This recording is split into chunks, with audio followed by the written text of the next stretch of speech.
Hai, Hai, Dok. Akhirnya setelah akhirnya keluar iya, ruangan. keluar ruangan. Makasih ya dok, Makasih. bersedia di sini. Iya, ini kita langsung aja ya teman-teman ya, dokter Nisa, dokter Gigi. Kita ngobrolin kira-kira apa sih sebenarnya yang bikin gigi kita kuning itu dok. Boleh nggak dok langsung aja dok? Boleh dong, Dok. Nah, jadi Ya, basicnya dulu nih, back to basic ya. Sebenarnya apa sih yang membuat gigi kita menjadi lebih kuning? Nah, seperti itu kan ya, Dok. Pertama, iya. itu multifaktor banget. Dari kita bawaan lahir dulu nih, Dok ya. Bawaan lahir, biasanya karena ras.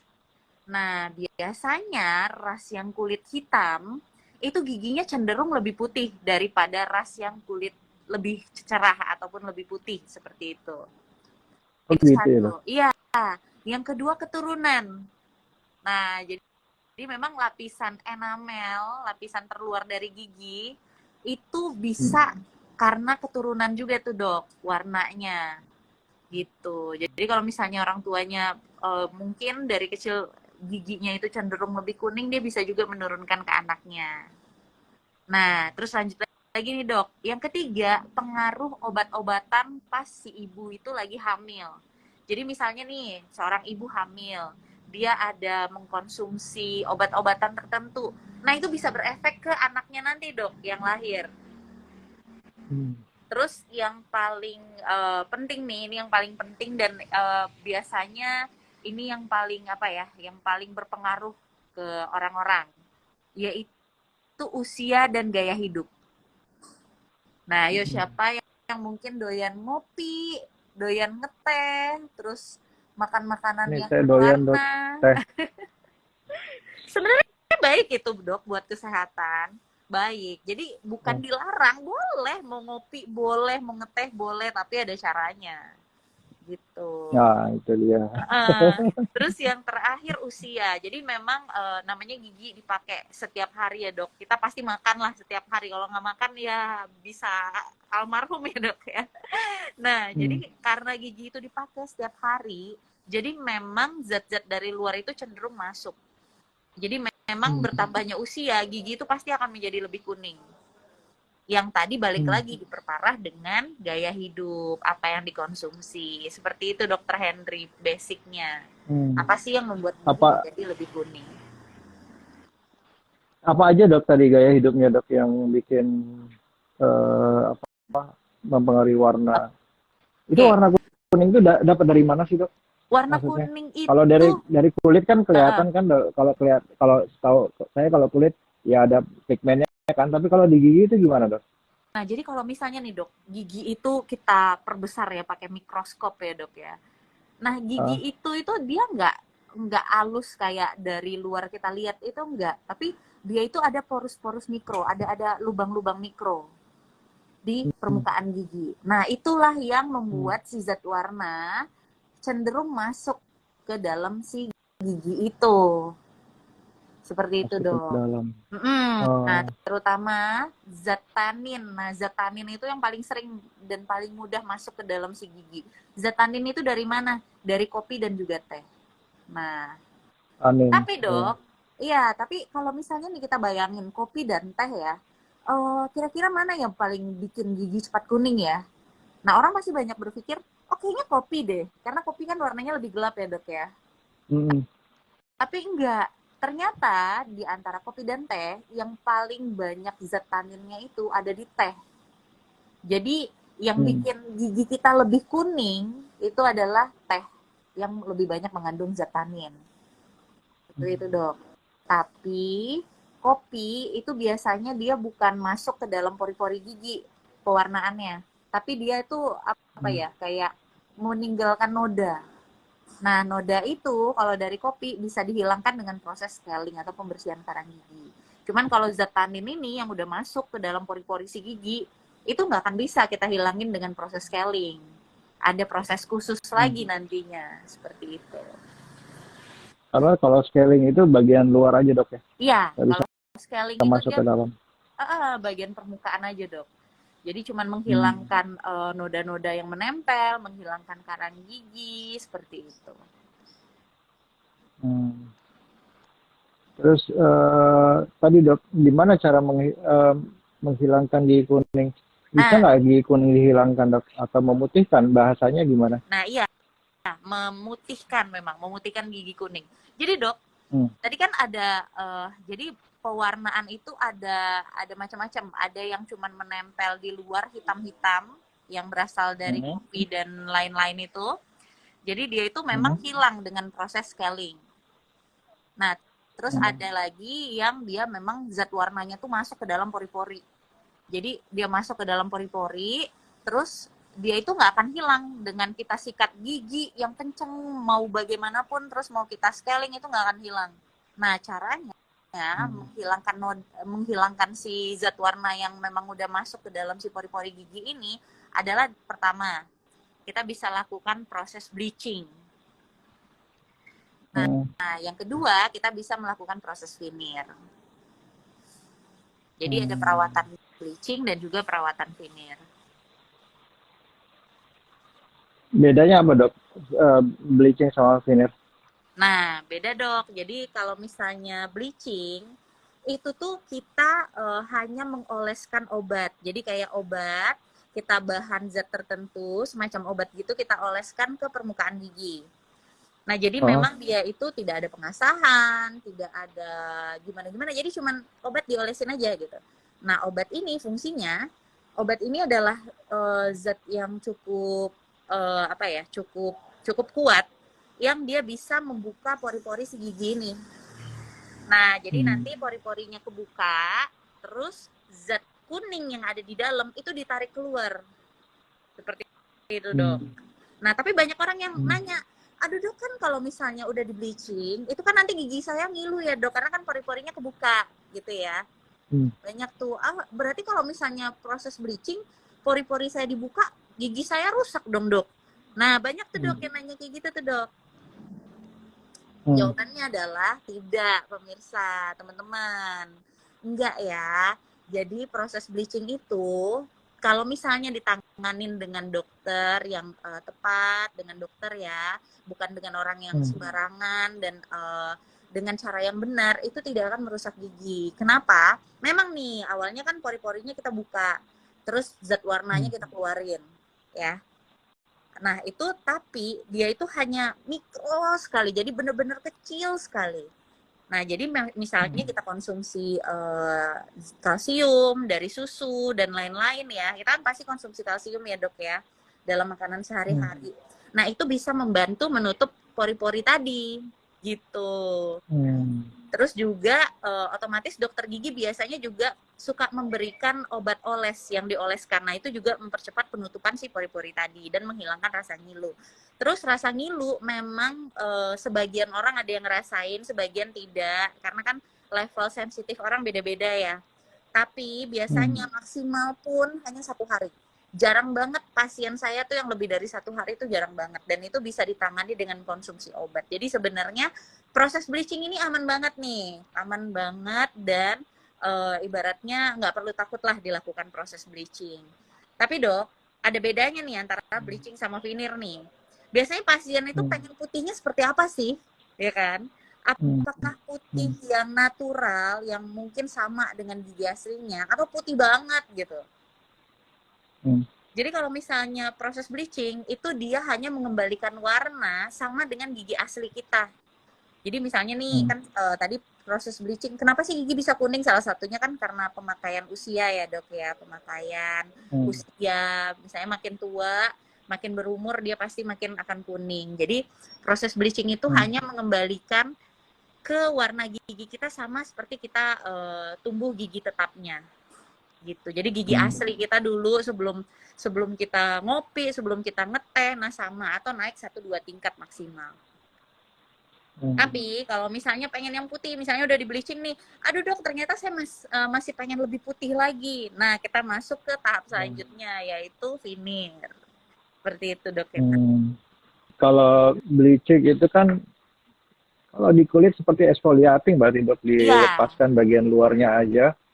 Terus kalau veneer Veneer itu itu bukan sih yang dilapisi? Iya benar. Nah, jadi kalau misalnya tadi kita bleaching itu hanya kita ngolesin obat, terus nanti obatnya yang Hmm. bekerja untuk mengeluarkan zat warna. Kalau bleaching, kalau veneer itu kita memang mengaplikasikan apa ya, seperti bahan. Jadi kalau misalnya kita mau analogikan ya dok ya, seperti handphone dan casing handphone gitu. Oh, pakai Jadi casing. iya, jadi gigi kita itu Oh. handphonenya, terus feedernya itu casing. Jadi kita lapisi gitu, kita tempelin si casing handphonenya itu gitu. Jadi Oh. memang, jadi memang kita perlu apa ya, suatu bahan yang secara permanen menempel di gigi kita. Kalau misalnya yang Hmm. bleaching tadi nggak perlu bahan permanen dan lain-lain, jadi memang pakai gigi asli. Kalau ini kita udah pakai zat atau bahan yang menempel di gigi kita. Dia seperti casing, jadi melapisi si gigi kita itu. Seperti itu. Jadi memang Hmm. balik lagi ke kasusnya, perlu pengasahan atau enggak? Kembali lagi ke kasusnya. Kita cek, apakah misalnya kalau kita lapisin, ini bibirnya nggak makin tebel. Kalau dia makin Hmm. tebel, jadi monyong kan dok ya, jadi kita perlu asah sedikit. Hmm. Tapi kalau misalnya ternyata Hmm. giginya malah masuk ke dalam, nah, terus pengen Hmm. bibirnya mungkin terlihat sedikit lebih tebal gitu kan. Nah, kita bisa Hmm. aplikasikan veneer ini. Veneer ini, Dok, itu juga bisa bikin wajah pasien itu jadi terlihat makin tirus loh, Dok. Gimana caranya tuh? Kok bisa? Iya, jadi memang menurut penelitian bentuk gigi itu kurang lebih mempengaruhi bentuk wajah kita. Jadi kalau misalnya nih ya, Hmm. kita lihat nih biasanya orang-orang yang berusia cukup dewasa atau cukup ya misalnya 40, 50, biasanya Hmm. giginya itu akan terkikis. Otomatis yang tadinya tinggi wajah bawahnya itu segini, karena giginya itu terkikis jadi segini gitu dok. Jadi segini. Nah, itu akan memberikan efek Hmm. lebih tua dan dan memberikan efek mukanya itu menjadi oval ataupun lebih kotak seperti itu. Lebih bulat atau lebih Hmm. kotak gitu, Dok. Nah, tapi kalau misalnya Hmm. kita kembalikan tuh ya, jadi misalnya dia udah terkikis tuh giginya yang harusnya tinggi segini, jadi pendek segini, otomatis wajahnya juga lebih pendek, wajah bawahnya lebih pendek. Nah, Hmm. dengan kita aplikasikan veneer sampai ke gigi belakang, kita kembalikan tuh yang tadinya terkikis, kita kembalikan tinggi lagi, itu otomatis membuat shaping mukanya akan lebih oval, lebih tinggi gitu. Hmm. Jadi pengaruh banget dong. Terus bibirnya juga yang tadinya mungkin lebih begini ya, lebih kayak Hmm. sad gitu, sedih gitu. Kayak saya. Enggak Hmm. dong. Kan kalau Ada misalnya tuh, kita ada kembalikan tuh ketarik dok, ke bawah. Hmm. iya dengan pemain saya tadi. Tapi kalau kita kembalikan tuh dok ketinggiannya, bibirnya akan Hmm. tegak lurus dan cantik lagi gitu. Jadi memang Iya, iya. sepertiga wajah bawah ini kita bisa bisa bantu sekali dengan aplikasi si veneer tadi. Hmm. Iya, prinsip dari aging kan, eh, karena memang ketebalan dari jaringan jaringan kita, termasuk nggak cuma jaringan lunak tapi tulang juga ya dok ya, Iya benar. berkurang ketebalannya itu bikin kulitnya jadi kehilangan pegangan, turun ke bawah. Jadi kalau kita isi volume dia bisa ada pegangan. Kalau saya sering me, apa me, apa me, me- mengandaikan seperti tali jemuran. Jadi karena volumenya berkurang, dia turun ke bawah. Jadi nggak ada pegangan. Tapi kalau pegangannya jemuran ini pegangannya bagus, kuat, dia bisa naik lagi ke atas. Pegangannya itu dari tulang dan jaringan lunak, ya dok ya. Jadi bisa menambahkan kelihatan lebih segar, lebih muda sih. Ini ada pertanyaan dari ini teman-teman, kalau ada tanya aja ya. Tadi saya nggak bisa scroll lagi karena saya nggak tahu, agak kesulitan untuk scroll pertanyaan yang di atas. Jadi ini ada dari Moko, scaling berapa kali sebulan yang disarankan. Memang sebulan bisa lebih dari sekali dok. Iya. Itu nggak ngilu banget. Itu gimana? Kalau misalnya ditanya sebulan lebih dari sekali, ya sebenarnya bisa-bisa aja sih. Dan juga Uh, sebenarnya kan scaling ini kan memang dia tidak mengikis ya dok ya, jadi hanya membuang uh, zat-zat yang ada. Tapi nggak disarankan sebulan sekali, ngapain? Oh, Enggak. oh, Jadi yang benar itu 3 sampai 6 bulan sekali. 6 bulan lah idealnya, 6 bulan oh, sekali. Seperti itu. 3-6 bulan Ya, ya. mungkin kalau misalnya dia memang pakai veneer, memang butuh ekstra 3 bulan atau 6 bulan. Tapi kalau misalnya dia Hmm. normal, ya udah 6 bulan sekali nggak apa-apa. Tapi kalau misalnya merasa, aduh, kita kan bisa identifikasi sendiri tuh dok. Kita bisa lihat kira-kira ada kuning-kuning nggak ya di gigi kita. Banyak orang yang nggak sadar tuh dok. Jadi coba ngaca. Kalau misalnya, jadi gini, karang gigi itu cenderung timbulnya itu di belakang, di bagian belakang gigi gerigi. Belakang. Kenapa dok? Dia milih di situ. Karena Jadi bentuknya atau gimana? ya, yang pertama bentuknya, karena di situ banyak Hmm. undercut. Undercut itu apa ya? Banyak sela-sela gitu ya. Itu satu. Terus Hmm. yang kedua, si karang gigi ini itu dia itu pada dasarnya adalah dari zat-zat yang dikeluarkan ludah gitu dok. Nah jadi Hmm. apa ya? Sumber ludah kita itu kan ada paling besar salivary gland itu, Hmm. kelenjar saliva, kelenjar ludah itu paling Hmm. besar itu ada di bawah lidah. Hmm. Ya kan? Nah, yang Hmm. lain-lain itu Hmm. hanya kelenjar minor aja gitu. Paling besar di bawah lidah. Hmm. Jadi memang si ludah ini itu punya protein-protein dan zat-zat yang terakumulasi yang bisa menimbulkan karang gigi. Jadi karang gigi itu dari akumulasi dari zat-zat yang ada di ludah. Hmm. Nah, akumulasi itu akan menjadi plak-plak itu jigong bahasanya dok. Nah, Hmm. jadi Hmm. jigong ataupun si plak ini itu masih bisa dibersihin pakai Hmm. sikat gigi tuh dok. Jadi yang ya kita gesek dikit dia hilang lah seperti itu. Belum keras. Itu akumulasi ludah dok, bukan sisa makanan. Iya. Nah akumulasi ludah, makanya nih dok, belum kelar nih dok. Hmm. Nah si jigong Hmm. ini itu ataupun plak gigi itu dia terdapat dari akumulasi zat dari ludah yang paling banyak. Hmm. Nah otomatis kan itu kan ada apa ya, ada mikro porositas dan lain-lain. Akhirnya Hmm. sisa makanan juga masuk ke situ. Terus zat-zat bakteri, kan di mulut kita banyak banget nih bakteri nih. Bakteri Hmm. berkembang biaklah dia di situ dengan sangat bahagia gitu dok. Hmm. Karena dapat tempat dia untuk apa ya, untuk Hmm. berproliferasi, untuk berkembang biak dia dapat Hmm. tempat seperti itu. Nah terus kalau kita nggak rajin bersihin tuh dok, jadi plak ini kita nggak rajin buang, kita nggak rajin sikat gigi dan lain-lain, lama-lama dia akan numpuk lagi jadi lebih keras. Hmm. Nah jadi karang gigi. Jadi pada dasarnya, oh saya tuh nggak jorok dok, tapi kok saya tetap ada karang gigi ya? Iya karang Hmm. gigi itu akan tetap ada gitu, karena selagi kita punya ludah, dia akan tetap tumbuh, dia tetap ada. Dan itu kalau dia udah karang gigi, itu sudah pasti ada bakteri. Seperti itu. Hmm. Oke dok. Ini ada pertanyaan dok Mm-mm. dari Nick Prasetya. Apa benar kalau pakai kawat gigi di usia muda nanti saat tua giginya gampang keropos? Oh enggak, itu salah tuh dok. Itu salah sekali. Itu harus diluruskan ya. Prasetya ya tadi ya. Nah, Iya. Prasetya. Jadi gini, kawat gigi itu ada jenisnya macam-macam. Mungkin yang kita tahu hanya yang fix ya, yang apa ya? Yang behel gitu. Yang Behel. yang ada yang pakai kawat yang ada Hmm. apa namanya segitu. Jadi ditempel di setiap gigi terus ada kawatnya, terus itu fix nggak bisa dilepas Hmm. pasang. Nah mungkin yang Hmm. terkenal itu gitu.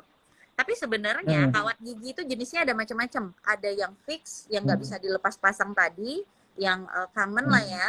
Terus ada yang removable, ada yang bisa dilepas pasang. Nah Hmm. pasti banyak yang belum tahu nih ada yang bisa dilepas pasang. Terus juga fix ini atau nggak bisa dilepas-lepas ini itu terbagi lagi menjadi macam-macam. Ada yang behel, ada yang pakai karet, kan ada yang karet-karet gitu ya dok. Ada yang Hmm. tanpa karet dan ada Hmm. lagi yang apa ya, yang transparan gitu. Nah yang lepasan Hmm. ini juga ada macam-macam. Ada yang kayak gigi palsu yang ada merah-merahnya seperti itu kalau kebayang ya, kayak gigi kakek-kakek Hmm. gitu tapi nggak ada giginya, cuma ada merah-merahnya doang gitu. Terus Hmm. ada lagi yang transparan kayak liner gitu dok, yang lagi Hmm. banyak di Instagram. Iya. Nah Iya. terus itu macam-macamnya ya. Terus juga usia pemakaiannya. Jadi kan ada macam-macam nih jenisnya. Nah, masing-masing jenis itu ada indikasi usianya gitu. Jadi kalau misalnya ditanya usia berapa sih saya boleh pakai kawat gigi kayak gitu kan. Kalau usia muda tadi apakah nanti dewasanya kita keropos gitu. Nah, nih penting nih ya. Jadi kalau misalnya kita punya anak di rumah atau punya adik gitu ya, harus dilihat kira-kira kondisi giginya ini gimana. Kalau jarang-jarang it's okay karena memang anak kecil giginya jarang-jarang karena itu tempat untuk tumbuh gigi tetapnya. Jadi gigi susu itu kan lebih kecil. Nah, gigi tetap lebih besar. Jadi kalau giginya jarang-jarang itu nanti gigi tetapnya itu akan punya tempat untuk tumbuh. Akhirnya gigi tetapnya tuh rapi.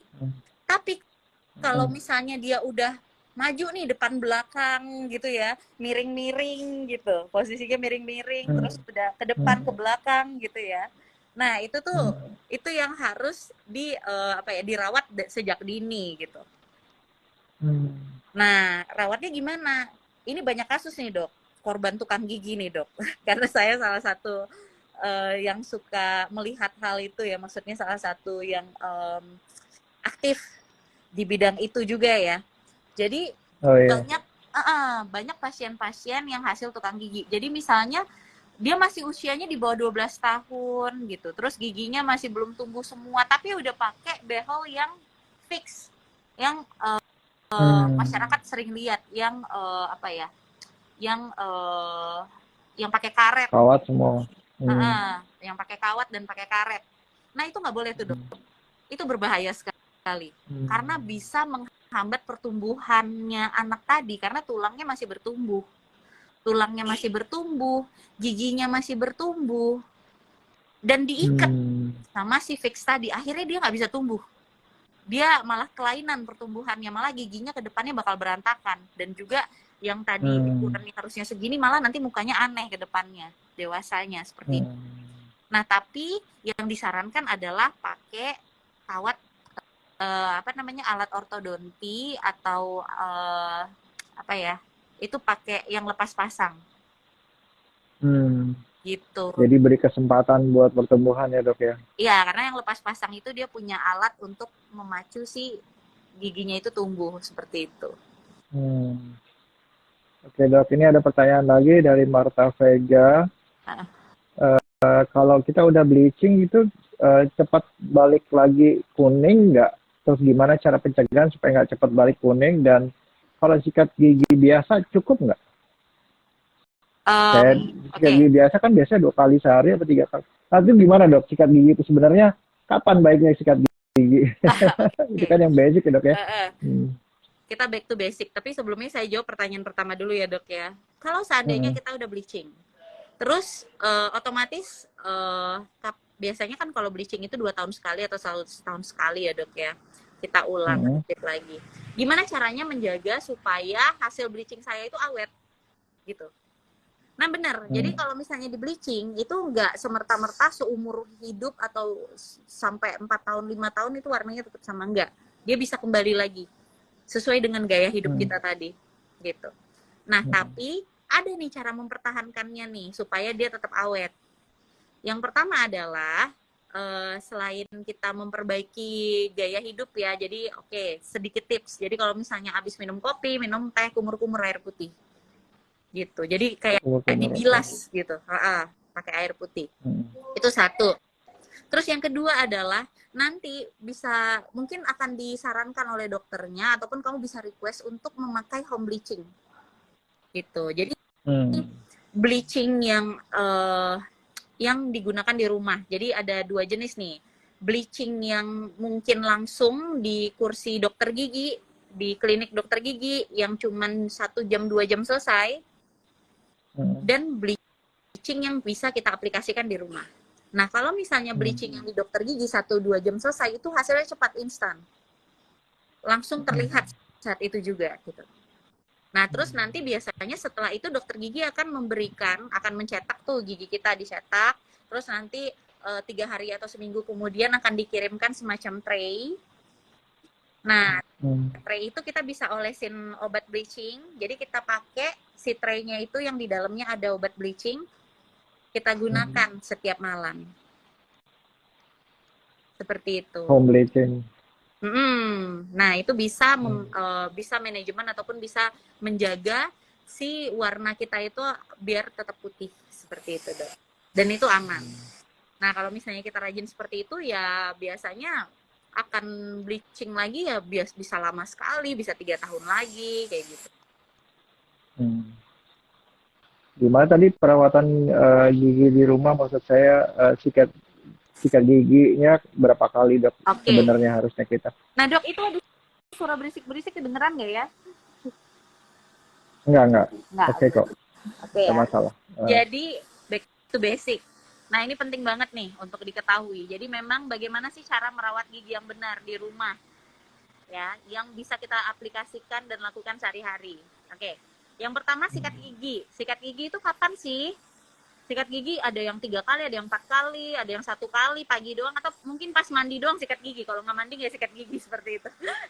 Nah, yang benar itu adalah 2 kali sehari aja cukup sebenarnya. 2 kali sehari, tapi perhatikan waktunya. Karena yang penting ini waktunya kapan. Nah, jadi sikat gigi ini adalah pagi setelah kita makan, setelah kita sarapan. Jadi pagi kita bangun, biasanya kan pagi bangun, mandi, sikat gigi. Nah, itu salah. Pagi bangun, makan dulu, baru sikat gigi. Nah, jadi kita makan, jadi banyak sisa makanan yang ada di mulut kita. Nah, itu kita bersihkan untuk kita beraktivitas seharian. Selanjutnya, malam sebelum tidur. Jadi memang malam sebelum Jadi tidur. Setelah makan pagi dan setelah makan malam. Iya, benar. Setelah makan pagi dan sebelum tidur. Ya. Setelah makan pagi dan sebelum tidur. Kenapa? Karena malam itu ketika kita tidur, itu ludah kita itu cenderung biasanya kalau misalnya hari-hari biasa dia cukup banyak, kalau malam itu dia sangat sedikit keluarnya. Gitu. Nah, otomatis kondisi seperti itu membuat si kuman-kuman itu kalau ada sisa makanan atau misalnya ada kuman, nah itu pembusukannya itu cepat sekali. Pembusukan makanannya cepat sekali dan juga tingkat asamnya itu cepat menjadi tinggi. Akhirnya dalam proses malam hari itu cenderung berlubang itu jadi lebih cepat. Proses gigi berlubang itu jauh lebih cepat daripada siang hari. Makanya itulah pentingnya waktunya. Pagi setelah makan, malam sebelum tidur. Terus juga durasi. Durasi lamanya gitu maksudnya. Ya, benar. Seperti itu, Dok. Terus juga pemilihan sikat gigi ya, seperti itulah, Dok. Iya. Kalau misalnya kita lebih sering sikat gigi, apa bisa lebih putih nggak, Dok? Misalnya saya 3 jam sekali sikat gigi supaya lebih putih. Gimana, Dok? Sebenarnya pada basicnya sesuatu yang berlebihan itu nggak baik ya, Dok. Nah, jadi gini, banyak yang menyangka dengan dia rajin menyikat gigi dengan sering, kalau misalnya dia sering menyikat gigi, waktunya kapan? Misalnya abis makan nih, langsung. Abis makan nggak enak, langsung deh ke kamar mandi sikat gigi. Nah, itu salah. Kenapa? Karena harus dikasih jeda memang. Jadi setelah makan, itu mulut kita cenderung asam. Nah, kalau misalnya kita langsung sikat gigi saat itu juga, setelah makan, maka gigi kita akan gampang terkikis. Karena pH-nya itu sedang asam-asamnya gitu loh. Kondisinya itu lagi asam-asamnya, ditambah ada sikat, ya udahlah terkikis lah itu lapisan luar gigi. Nah, tapi kalau misalnya kita memang sekitar 30 menit kemudian baru sikat gigi, it's okay, nggak apa-apa gitu. Nah, tapi tentuin lagi. Sering sikat gigi, tekanannya gimana? Yang paling berbahaya ini tekanannya. Kalau misalnya dia sikat gigi tapi cuman ya pelan-pelan doang gitu, terus sering nggak apa-apa. Tapi udah sikat giginya sering terus tekanannya kenceng, udah deh, Dok. Kasian tuh giginya. Karena cenderung orang-orang berpikir dengan dia menyikat gigi dengan keras itu akan lebih bersih dan membuat giginya lebih putih. Padahal tidak. Jadi sikat gigi itu mau dia keras, mau dia lebih maksudnya mau dia tekanannya kenceng ataupun tekanannya tidak kenceng, menurut penelitian itu hasilnya sama, bersihnya. Gitu. Malah kalau dia tekanannya kenceng, itu malah akan merusak si gigi. Jadi kalau misalnya kita ngaca, itu ada apa ya? Ada bentuk khasnya, ada lesi khasnya. Jadi kalau misalnya kita ngaca, terus ada cekukan kayak apa ya? Kayak lubang, tapi lubangnya itu di dekat gusi, terus dia bentuknya tuh cekukan kayak ini gigi nih, terus dia kayak ada bagian yang masuk. Nah, itu kita nyebutnya abrasi. Nah, itu biasanya karena sikat giginya kenceng. Nah, akhirnya pertama tadi jadi cekukan kayak gitu, giginya tuh udah ujung deket gusinya itu kayak ada apa ya, ada cekukan. Terus juga itu membuat giginya jadi lebih terasa sensitif, minum dingin.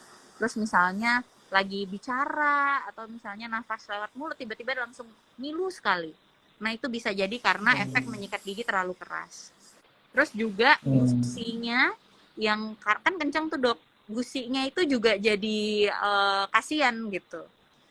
Tadinya gusinya posisinya udah bagus gitu kan. Akhirnya gusinya itu rusak, tulangnya rusak, akar giginya terekspos, akar giginya terlihat. Nah, itu juga bisa bikin jadi ngilu. Jadi jangan pikir dengan sikat gigi kencang itu akan jadi lebih putih, lebih bersih. Tidak. Tapi sikat gigi kencang itu bahkan akan merusak si gigi kita. Nah, terus gimana supaya saya merasa gigi saya itu benar-benar bersih kalau sikat gigi? Nggak enak, Dok. Biasanya saya kenceng baru merasa bersih gitu kan. Caranya adalah disarankan menggunakan dental floss karena sikat gigi itu tidak bisa membersihkan 100% sela-sela gigi. Dental floss. Gitu, Dok. Jadi memang sikat gigi kapan, terus juga bagaimana caranya supaya bersih, terus efeknya kalau menyikat giginya gimana. Nah, itu tadi udah saya sebutkan semua. Jadi memang jangan berpikir sikat gigi kencang itu akan lebih bersih, itu enggak, itu salah besar. Ini ada pertanyaan, aduh saya scroll lagi, suka lewat-lewat dari Medina Arifani.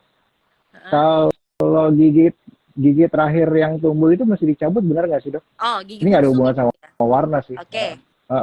Nggak apa-apa, mau nanya apa aja, ayo. Mumpung Dokter Henry Iya, ayo. lagi bahas gigi Mumpung nih. Dokter Nisa nih. Mumpung Dokter Nisa ada waktu. Iya. Nah, jadi gini, Dok. Kalau misalnya tanya nih, gigi bungsu tuh harus dicabut nggak sih? Sebenarnya jadi gini, mungkin teman-teman tahu lah ya, kalau misalnya gigi kita itu ada yang tumbuh ketika kita berusia kecil gitu. Terus ada juga yang tumbuhnya belakangan, pas sudah 20 tahunan, belasan tahun, 20 tahunan itu baru tumbuh gitu. Nah, itu dan tumbuhnya itu paling belakang, paling ujung sekali. Nah, itu namanya sebutan awamnya gigi bungsu atau molar 3. Nah, gigi bungsu ini jadi gini, Dok. Kalau zaman dulu orang kan makannya keras-keras. Jadi rahangnya itu cenderung tumbuhnya itu besar gitu. Karena mengkompensasi makanan kita yang keras-keras tadi. Tapi semakin modern, makanan kita tuh semakin lunak. Nah, jadi pertumbuhannya ini semakin berbeda. Jadi semakin kesini tuh rahang-rahang orang semakin kecil. Ini yang membuat gigi bungsu itu sering bermasalah. Yang tadinya yang kalau misalnya rahangnya besar, dia bisa tumbuh dengan bebas. Tapi kalau rahangnya kecil, dia nggak punya tempat buat tumbuh. Udah terakhir nih nongolnya, terus nggak punya tempat lagi. Akhirnya ganggu yang lain. Ganggu sih teman-temannya giginya yang lain. Gitu. Harus dicabut atau enggak, itu tergantung. Ada yang rahangnya cukup untuk si gigi bungsu ini tumbuh dengan normal, dan akhirnya gigi bungsu ini tidak mengganggu teman-teman yang lain atau gigi-gigi yang lain atau kondisi dalam mulut kita. Tapi ada juga, dan ini banyak banget, hampir 60-70% orang yang gigi bungsunya itu dia tidak bisa tumbuhnya tidak normal. Jadi dia tumbuhnya itu miring ke arah gigi yang lain gitu. Jadi dia nabrak. Jadi dia tumbuhnya miring ke arah gigi-gigi yang lain, nabrak gigi yang lain. Nah, ini yang menyebabkan timbulnya rasa sakit atau tumbuhnya setengah. Masih ada gusi nih yang nutup. Akhirnya makanan masuk ke dalam sela-sela gusi. Akhirnya sakit, bengkak. Nah, ini yang berbahaya. Jadi kalau misalnya dia miring ke arah teman-temannya itu juga bisa rusak. Terus gigi yang depan-depan itu bisa jadi berantakan. Gitu. Jadi memang nanti kalau misalnya memang ada atau tidak ada keluhan, coba periksakan ke dokter gigi, nanti akan di ronsen, kita bisa tahu, oh giginya ini perlu dicabut atau tidak. Makanya banyak Itu orang kalau yang berusia, dulu gigi saya rapi, kok sekarang gigi saya jadi berantakan ya, gitu. Selain dari kebiasaan buruk, bisa jadi karena dari gigi bungsu. ya ini menyambung ada pertanyaan dari Almira Mark. Untuk anak-anak sebaiknya kontrol ke dokter gigi itu mulai dari usia berapa ya dok untuk anak-anak? Ya, ini pendapat setiap dokter berbeda-beda ya. Terutama pendapat dari dokter gigi spesialis anak mungkin yang lebih paham. Tapi kalau misalnya pemahaman saya itu sejak tumbuh gigi pertama itu sudah harus diperiksakan ke dokter gigi. Gitu. Jadi memang jadi gini, ada juga yang anak-anak yang tumbuhnya itu kadang giginya lebih cepat ataupun delay, gitu. Jadi kita bisa tahu, oh usia segini berarti harusnya ini gigi anak saya ini udah tumbuh gitu. Kalau misalnya belum tumbuh, itu periksakan ke dokter. Dan kalau misalnya ternyata pertumbuhannya normal dan gigi pertamanya udah tumbuh, itu juga harus udah rajin dikontrol ke dokter 6 bulan sekali. Jadi kita bisa lihat kondisinya seperti apa, ada lubang atau tidak, terus juga apakah ada kelainan ataupun giginya itu posisinya bermasalah atau tidak. Jadi bisa diantisipasi sejak dini, karena memang semakin muda, semakin kita bisa gampang untuk merawatnya, terutama kalau giginya itu nggak rata gitu. Jadi semakin muda kan tulangnya juga masih lebih gampang dibentuk ya dok ya, masih gampang diarahkan. Nah itu kita masih gampang untuk mengarahkan giginya supaya tumbuh di posisi yang ideal gitu. Apalagi kalau misalnya orang tuanya punya riwayat giginya itu berantakan gitu. Jadi biasanya kalau orang tuanya riwayat giginya berantakan, papanya giginya berantakan, mamanya gigi berantakan, kemungkinan anaknya juga ada kemungkinan giginya berantakan. Jadi memang sedini mungkin lebih baik diperiksakan ke dokter gigi. Oke dok. Jadi umur usia berapa tadi dok? Sedini mungkin? Sedini mungkin. Jadi sejak gigi susu pertama tumbuh sudah diperiksa. Gigi susu pertama. Terus gimana dengan klaim pasta gigi yang bisa memutihkan? Kita ya sering ya itu kan jadi strategi marketing dok. Itu bisa nggak sih sebenarnya? Nah ini benar, ini banyak sekali nih dok yang bertanya seperti itu. Klaim pasta gigi yang mengatakan memutihkan gigi nggak salah, dia punya bahannya memang untuk memutihkan gigi di situ, tapi berefek atau tidak? Nah itu pertanyaannya dok ya. Jadi berefek atau tidak? Jadi memang bahan yang diberikan pasta gigi ini otomatis bahannya itu sangat-sangat cukup rendah. Dan sebenarnya secara kasat mata itu sebenarnya tidak ada efeknya. Menurut saya ya dok, menurut saya ya. Jadi secara kasat mata itu minor sekali, hampir tidak terlihat lah seperti itu. Jadi kalau memang mau apakah sorry dok, saya potong sedikit. Apakah sama dengan klaim pasta gigi kan ada yang, jadi kalau misalnya kita mau ke supermarket nih mau beli pasta gigi, problem kita di warna terus kita beli yang putih, problem kita di gigi ngilu kita beli yang sensitif seperti itu memang ngaruh atau apakah semua pasta gigi itu ya sebenarnya mirip-mirip lah, cuma itu strategi marketingnya atau memang ini khusus buat putih, ini khusus buat gigi sensitif, ini gimana dok? Dokter? Oke dok, jadi kalau dibilang klaim pasta gigi itu palsu, enggak sih dok, enggak sih. Terutama yang untuk gigi sensitif ya, itu memang ngefek sekali. Jadi memang kalau misalnya pasien punya gigi sensitif, itu kita dokter gigi juga menyarankan untuk memilih pasta gigi khusus untuk gigi sensitif, karena memang cukup membantu seperti itu. Tapi kalau memutihkan, karena komposisi zatnya itu sangat kecil, jadi memang tidak berefek sekali. Memang mungkin bisa memutihkan, tapi tidak berefek. Maksudnya tidak kasat mata gitu dok. Jadi bukan berarti itu hanya klaim marketing dan lain-lain, enggak. Memang mereka taruh sih komposisinya di situ, taruh zatnya di situ. Tapi efektif, sangat efektif atau tidak. Kalau untuk gigi ngilu, menurut saya itu cukup efektif. Namun untuk memutihkan gigi, hasilnya tidak terlalu kasat mata. Seperti itu dok. Oke dok, teman-teman, menurut saya ini cukup ya dok, cukup dulu dok. Saya di sini dari kemarin eh, deg-degan kalau nge-vlog di sini dok. Mungkin mau lihat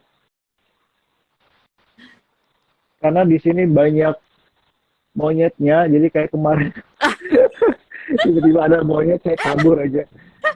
Lagi Oke di dok, mana, makasih Dok? dok ya.